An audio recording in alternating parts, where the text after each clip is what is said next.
I'm Carol Cohn, and welcome to Purpose 360, the podcast that unlocks the power of purpose to ignite business and social impact.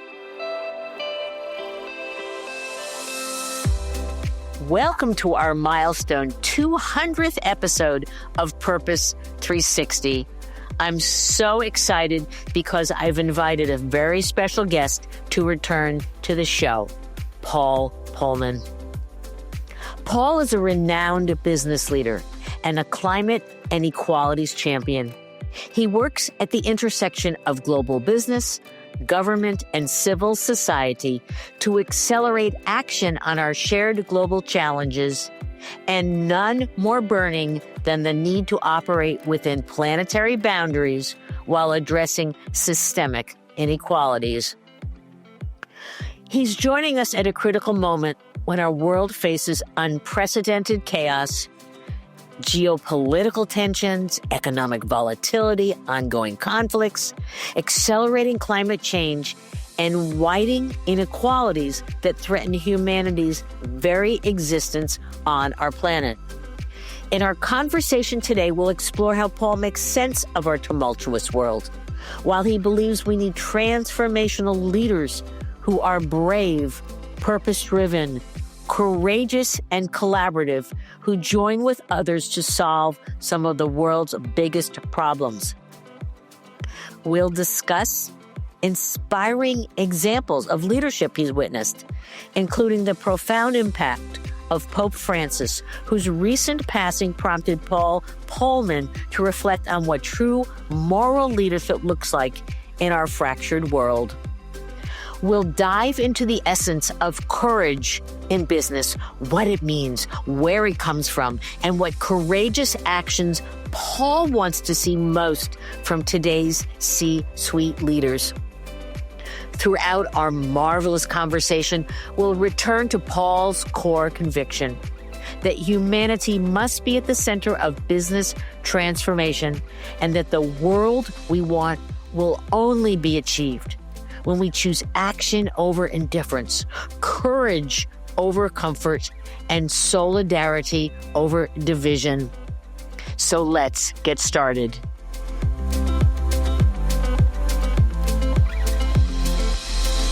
Welcome back to the show, and thank you for helping us celebrate sharing purpose and the power of purpose with people around the globe. So welcome back to the show. No, thank you, Carol. And I was looking forward to it. And obviously, congratulations with the 200th milestone. That's quite something to celebrate. Well, thank you. And you have been obviously such an inspiration for me when I got to work with your teams at Unilever, and then to follow all of the things you've written and your podcast and such. So I want to share with our listeners. It's interesting. I run into young people and I say, well, you must read Net Positive, your fantastic book that was named, the Financial Times Book of the Year, and all the work you've done. And some of them, so, oh yes, I love Paul Polman. So that's why I continue to invite you back to the show. So thank you. But I'd like to share with our listeners just some more about Paul, so you know how genuine and authentic he is in terms of his journey to help the world understand the power of purpose, the power of stakeholder capitalism. Your leadership journey has been extraordinary, Paul, as CEO for Unilever for a decade, where you created an exemplary global model for purpose for companies, as well as how you made a fantastic return of 290% to shareholders. You've become a global sustainability leader. I know that by the way, with your book, I've gifted over 100 copies, I believe, or more to helping with those numbers. You helped develop the UN Sustainable Development Goals. You helped shape the Paris Climate Agreement. You've championed human rights for years and principles. And I love that you chair the Oxford Said Business School and One Young World as just some of the things that you do. You're also ranked number 3 in the world among the world's most influential management thinkers. So for everyone who's listening, this is going to be an amazing conversation because your insights are invaluable, especially to the times that we're living in today. I'm honored to have you to return to Purpose 360 to share your wisdom and your gigantic heart. So thank you. No, thank you very much, Carol, and I appreciate the kind words.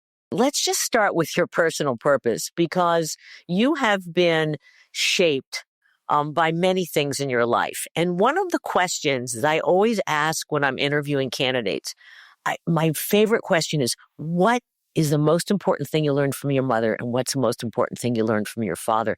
And I know that your parents shaped, your approach, the why business must be a force for good, but a little bit about why you do what you do today. Yeah, well, my parents always taught me that the most important thing isn't accumulating wealth. It's really about serving others. They were victims of World War II, more or less. My father was 15 when the war started, so high school was taken away from him, and all they wanted was peace in Europe again, getting better education for their children, a world where people would live in harmony, where communities would function.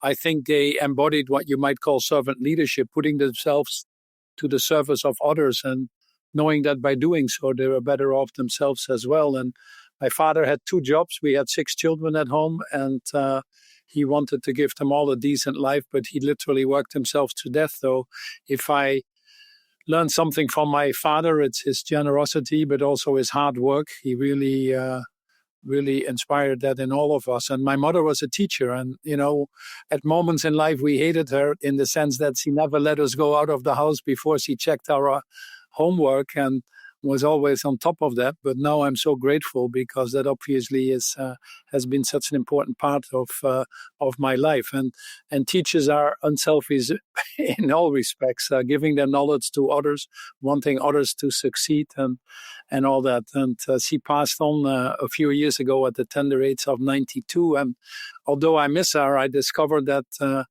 my father, who was gone earlier, and my mother know that they continue to live on. And I try to live their values, which basically boil down to probably dignity and respect for everybody, equity, compassion, the basic human values that I think transfers the globe and that we need now more than ever. I'd love to just start with your take on what is happening in the world today. We're living in incredibly chaotic times, driven by geopolitics, economic volatility, wars, climate change, dramatic inequalities for billions around the globe. And as you have said, all of this is threatening humanity's very existence. So what's your take on it? What's your point of view? Well, Carol, it's no doubt that a lot of things are happening, and for many, it's hard to make sense of. And all I can say, perhaps as a starting point, it's much bigger than just a simple attack on sustainability. If you want, this is an extraordinary moment that I think is bigger than people realize, and it's not just the tariffs itself. We have the environmental collapse, and increasingly you see the signs of that. We have the geopolitical instabilities. We have the widening social inequality that you see in the world, the economic volatilities, and all of that gets amplified by a revolution, if you want to, in technology that comes on top of it. So this is a major shock or a major reconfiguration of our economic system since the 30s, in my opinion. And to be honest, it might not be an answer you want to hear, but if anybody tells you what's going to happen, I don't think they're worth listening to. We live in a period of high ambiguity, if you want to call it. And one thing that we know is it will be highly volatile in the next 5 to 10 years. And, but within all of this, we need to realize that the current trajectory that the private sector was on, or that our economic systems are on, had become too not sustainable anymore. And more importantly than ever, this is where our inner compass becomes more important than anything else. I think we have the technologies, we have the financial means, we have the awareness of what needs to be done to create this more inclusive world for all.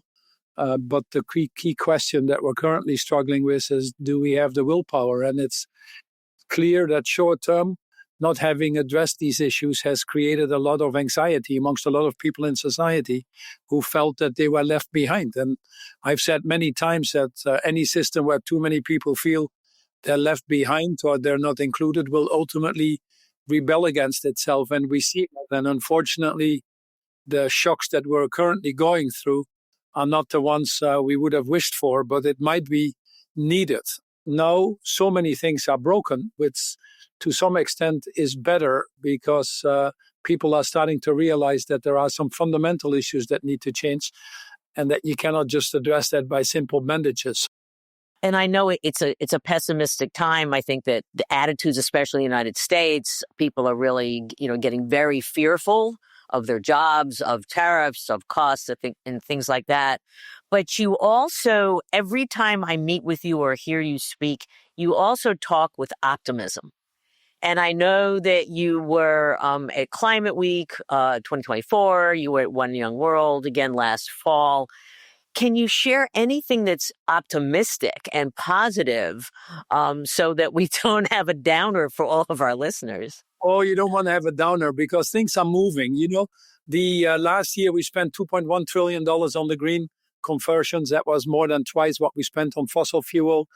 We have 95% of the CFOs and the CEOs saying we want to spend more in making our business models more resilient and more competitive, more future-proof, if you want to. We see countries moving. In Europe, just solar and wind is now over 30%. We're nearly 50% in renewable energy. Even in the US in the last 8 years, 85% of the new capacity that has come on stream in energy has been green energy. An economy that's now 5 trillion, that is expected to go to 15 trillion by 2030, that has created in this wonderful country, the United States, 3.5 million more robust and more resilient jobs. This is where all the growth in the economy is. And companies that understand that and that are positioned very well for that future increasingly are seeing that reflected in their market value as well. Having a little bit of a setback or a pushback against things like ESG or DE&I are to some extent healthy. It doesn't mean we need to abandon. It doesn't mean we need to stay silent. It actually means that we have to become more determined, but also think a little bit more. Think a little bit more about how we make these changes. And what is very clear is in all of this, be guided by our long-term purpose and values. The long-term direction and scenario that sustainability will rebound is a given. The planetary boundaries, Mother Nature doesn't care who's in the White House. So this is the time that we need to look at our values, but also build bridges to these polarized communities that we now see. When you meet with leaders and you talk about live your values, and it seems to them, well, values might be kind of soft. What do you say to them to so that they will lean into those values and be authentic to them, make them real? We have to recognize that we need to bridge, that we need to reconcile. And I always talk now about what I call the ABCs of leadership, Carol, but more importantly ever, in today's world, we need to adapt to understand really what made these other 50% vote the way they voted, what is really on their minds and what do they really care about. And perhaps reaching out a little bit and adapting is not so bad. The B stands for bridging.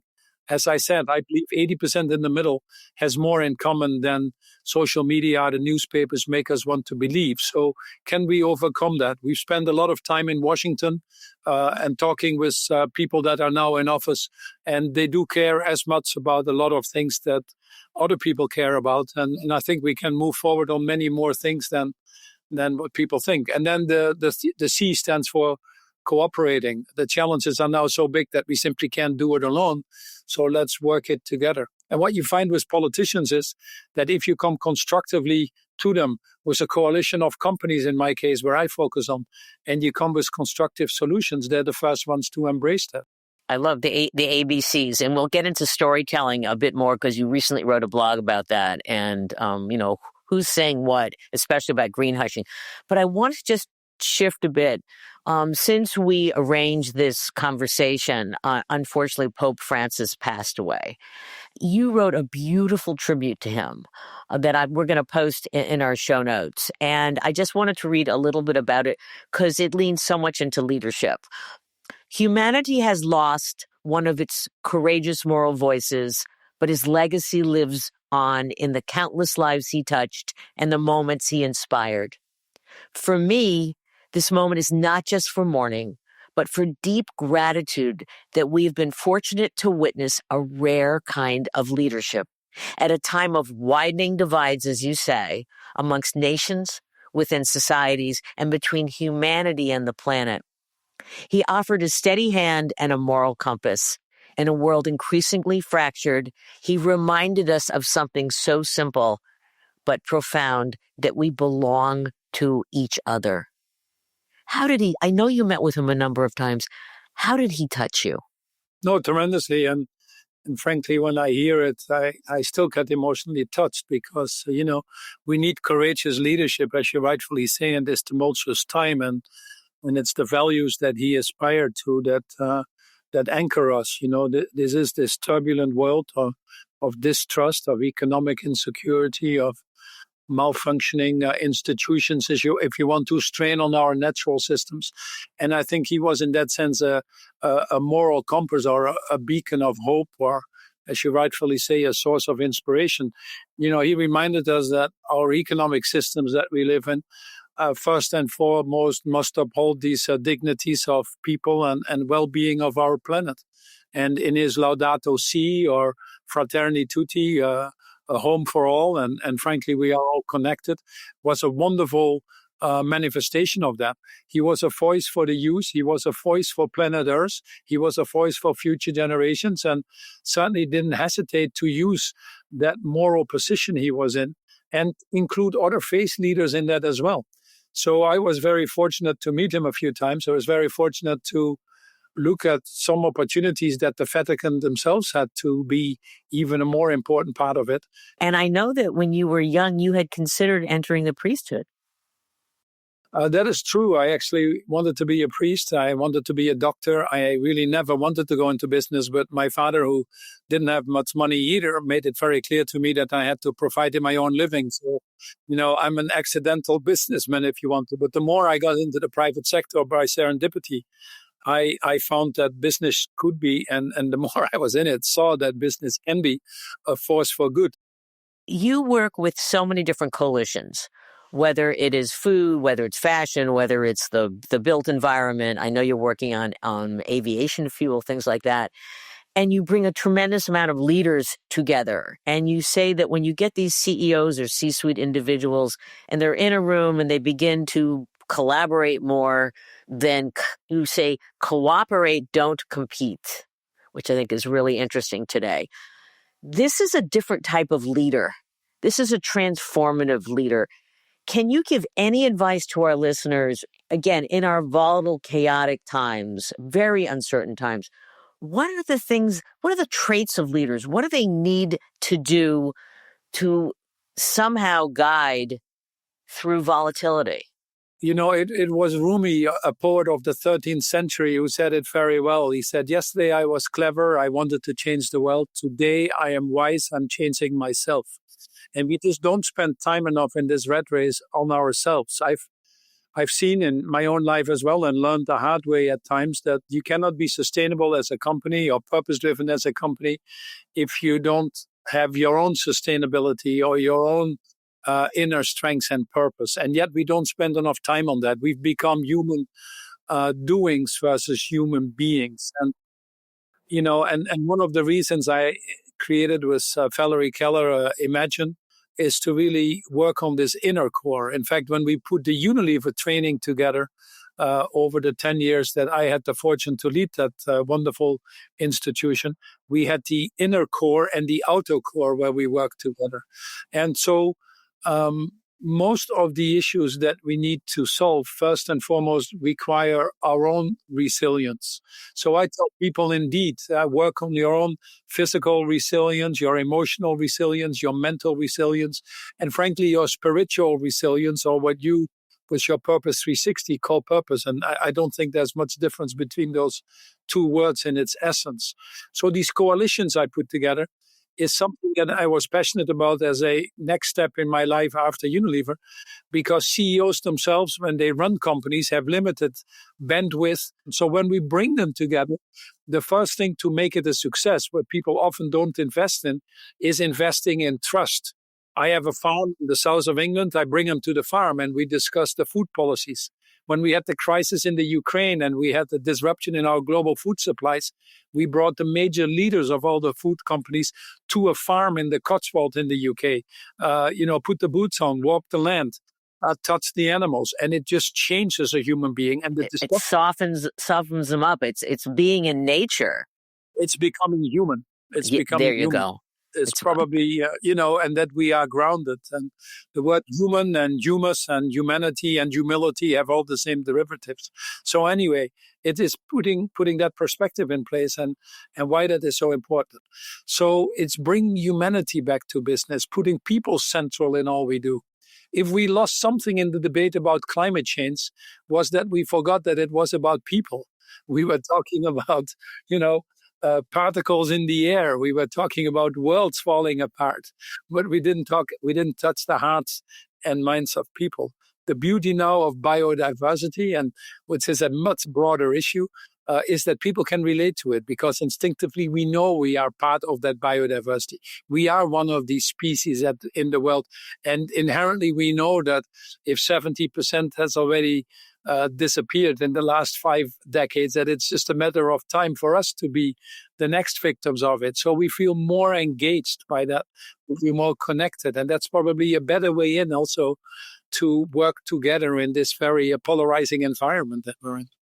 The question about the attacks on the words DE&I and ESG, I'm sure you're asked this question many, many times. What do you recommend to companies when they're being attacked on this? So it's not easy, to be honest, because the attacks are vivid, the attacks are personal, the attacks are sometimes imminent. This is more, if I may say, than an attack on sustainability. This is an attack on democracy, on the values, on your constitution, and on values that we have in a global normative system. And so the first thing I think that leaders have to do in this environment is again, be true to your values and your purpose as a company. And that is why it's so important what you are doing. But then the second thing they have to do is to be humble. And I think the first thing I would suggest is that you recognize that not everything was working before either. The DE&I efforts weren't working as well as we sort of pretended that it, or the ESG efforts weren't really delivering the results at the speed that was needed. So we have to recognize that the efforts that we were doing weren't helping, weren't giving us the right results. Now, where I differ with some of the CEOs is that silence is not the answer. Silence ultimately makes you complicit. And it's difficult to be speaking up alone in some circumstances than try to do it together. And what has surprised people a little bit is the deafening silence. I think it's starting to change right now. We can talk about that, but it certainly has been too long. The most important thing in all of this, and I'll give you some ideas what we have to do. But the more important story in all of this is that we control the narrative. Right now, there is a narrative being put out that it doesn't make sense, that people don't believe in electric vehicles anymore, that it's more expensive and it takes jobs away, that it's a plot from a foreign country like China to get economic supremacy above systems in the US. So there's a narrative being created here. That is, and we start to believe this narrative. The newspapers pick up on this narrative. Social media amplifies it. And that's a narrative that is being driven by a narrow self-interest. Nothing could be farther from the truth. We are moving forward, also in this country. The economics, as I said, drive it. We're moving to a society that is free from air pollution. We're moving to a society that can get affordable energy for everybody. We're moving to a society where there is political security because you're energy independent. We're moving to a society where there is a better human health because there's a better eco health and a better biodiversity. We can solve these things if we work for the interest of all of us and not for the interest of a few. I have to say this little tiny story that you've given. You said that when you read to your children and grandchildren, there's not a single story that ends with, and the hero gave up. Have our heroes given up? Or do you still feel that there's others marching with you, Paul, that are saying, okay, maybe we won't say DE&I, maybe we won't say ESG, we'll change the terminology, but we'll continue the work? No, I tend to believe there are, and without being naive about it, there is a book, Rutger Bregman, my fellow Dutchman, who wrote a book called Humankind. But I do believe you have to believe in the inherent goodness of people. Otherwise, life is not worth living for. So I haven't met CEOs who want more air pollution or more unemployment, more people going to bed hungry, more destruction of biodiversity. It simply doesn't exist. But then why collectively are we behaving like this? It's because of the boundaries in which we operate. And so we have to move these boundaries, the boundaries of short-termism in the financial market, the boundaries of not putting a value on this natural capital. Leaders that are courageous, that are adaptive, that are anchored in the moral clarity, not just the managerial competences. And I think we have that. And right now, when ESG and DE&I are under attack, it is the instinct of many to retreat. I understand that, or to whisper behind closed doors, or to hide the good work for what they're doing in light of the political pressures and retaliations that are there. But that is not good leadership. That's risk aversion dressed up as pragmatism. And we cannot afford that right now. So the net positive mindset that we're asking for is really the antidote to this chaos. It actually moves you from defense to offense, if I may say, from compliance to competitiveness, from surviving this storm, which is not enough, to actually shaping what comes next. And this is where we need more leaders that really are focused on the here and now, but don't get sidetracked by only the here and now, that are focused also at these longer term business cycles, that are focused on the system crisis, and as a result, the systems changes that we need. And that net positive wealth is not a luxury, that's an absolute necessity. And we have a few years to get there. Now, fortunately, many more of these leaders are coming together. They understand these leaders, and they understand, and their companies as well, that the future of their children, their grandchildren, but also of their companies is at stake. And that especially these values they care for need to be fought for now more than ever, because they actually go to the heart of the success of the businesses that they represent in the first place. Let me ask another question, and you alluded to this. What is the role of employees? You talked about not just top down, but bottom up in the regenerative, restorative, and reparative journey, your net positive companies. What is the role of employees? Well, what we have seen, I would call employees citizens of this world. The CEOs in companies, they're being held to account by their employees. We saw that before we went into this current wave of pushback, where, frankly, people were walking out because of government contracts or because of absence of commitments on climate change. I can only say that pressure is building up more now.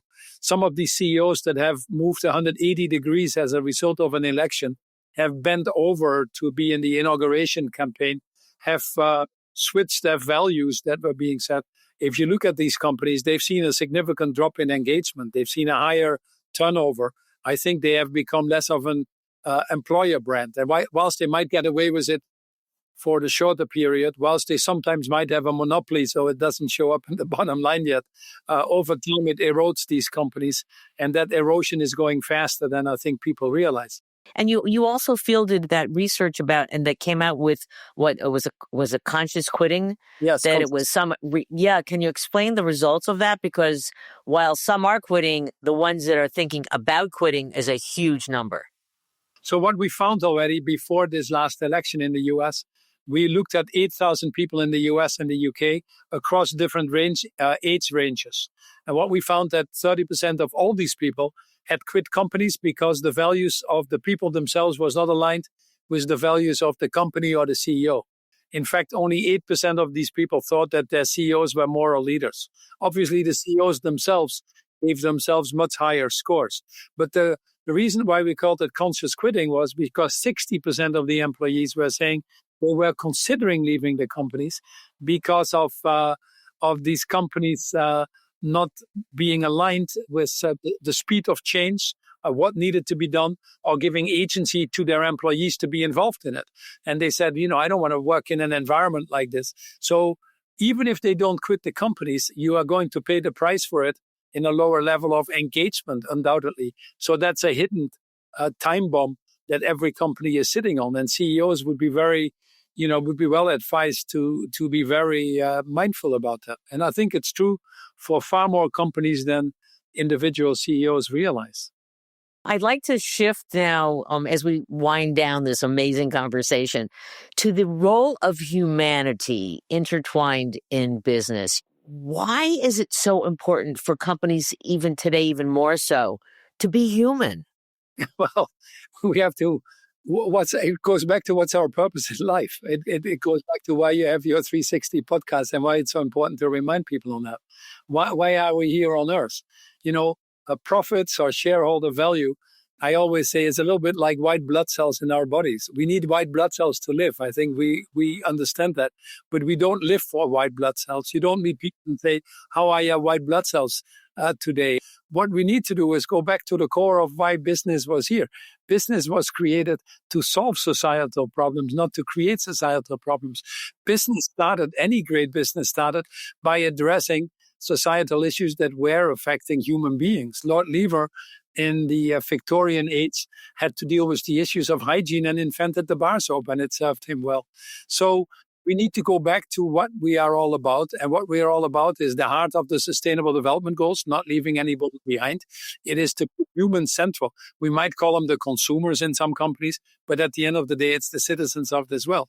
So companies themselves also, I always have felt and advocated for, are made up of human beings. They're not some abstract structure that has to go onto spreadsheets. They're human beings that make decisions, that work together, that have families, that try to think now, but also for the future, for themselves and their communities. So why don't you embed that into your principles in a company? A very simple principle like the golden rule should be actually an overarching principle for any business. Do unto others and the planet as you would have done unto yourselves. And if you cannot justify a decision because of, you would not want to suffer yourself from unacceptable labor standards in your value chain, unacceptable air pollution that kills people in other parts of the world. That's what I call humanity. In everything you do, what does that mean for people? Because that's ultimately why we are here, to ensure that everybody has an opportunity for a better life. I love that. I hate to wind this down. I'm going to have to ask you back for maybe the 300th, but I want to read a quote that you stated that was so profound about purpose. The world we want will only be achieved when we choose action over indifference, courage over comfort, and solidarity over division. Paul, what would you like to end this marvelous conversation about today? I just do a simple reminder, if I have 2 minutes, which is that we are very fortunate, and everybody that is listening to this wonderful podcast, and thanks again, Carol, we're very, very fortunate to be where we are. We were born in countries probably where we had a piece of bar soap and we didn't have to deal with infectious diseases. That kill still 5 million children a year.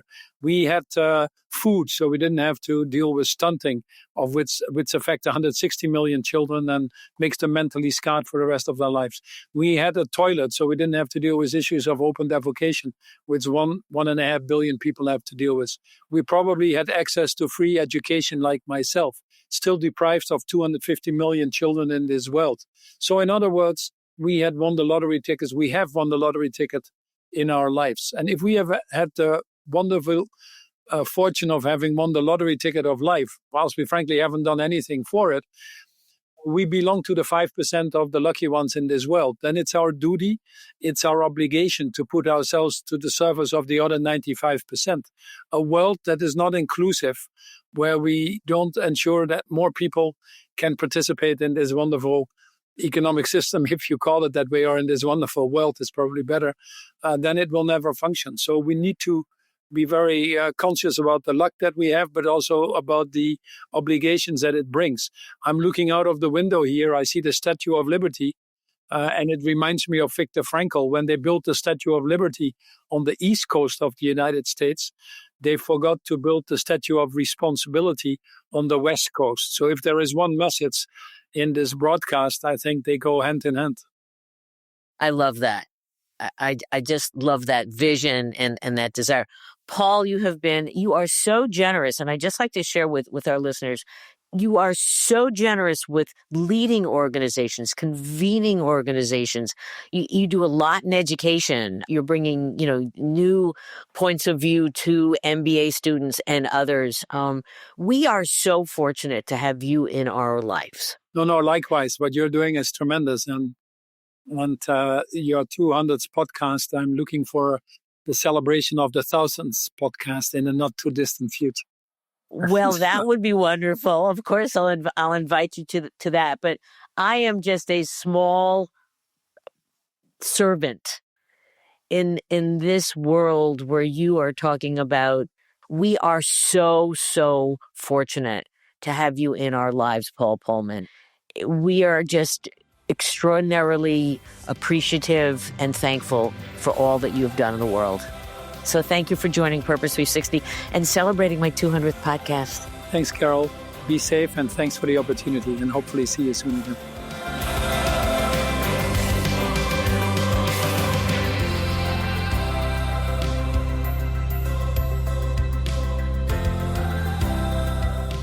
This podcast was brought to you by some amazing people, and I'd love to thank them. Ann Hundertmark and Kristen Kenny at Carol Cohn on Purpose, Pete Wright and Andy Nelson, our crack production team at True Story FM, and you, our listener.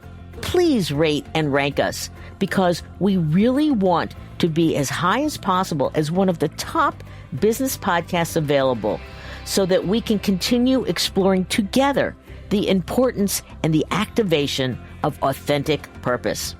Thanks so much for listening.